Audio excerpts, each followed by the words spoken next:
Here, police have had to separate supporters and protesters of an exiled Uigher leader during the Melbourne screening of a movie about her life.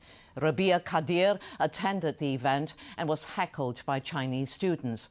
The Chinese government has lobbied heavily to have the film banned.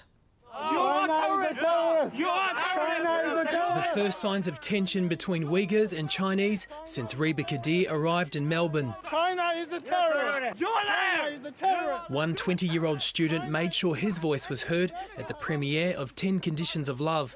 Rebiya and her people they are terrorists. They had making the terrorist attack in the last 20 years.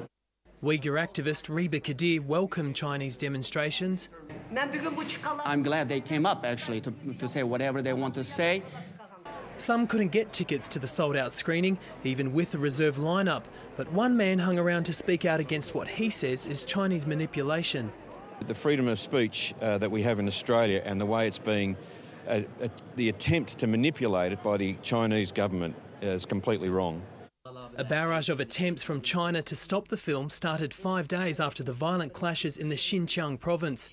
That was followed by attacks on the festival's website, boycotts by Chinese filmmakers and issuing a please explain to Australia's ambassador to China.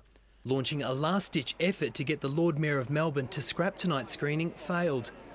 The Chinese government had threatened to end Melbourne's 29-year sister city relationship with the city of Tianjin.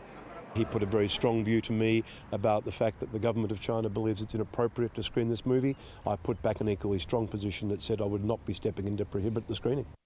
The decision to stop the film would have left over 1,000 ticket holders unimpressed.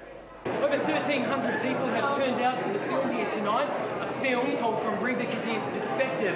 Now, the Chinese consulate in Melbourne has told SBS that they have no comment whatsoever on the film itself, but they do want to say that Australia, in time, will come to realise the true situation in northwestern China. In what is her last public appearance in Melbourne, the 63-year-old seemed to leave a lasting impression on those lucky enough to get a ticket. Sean White, World News Australia.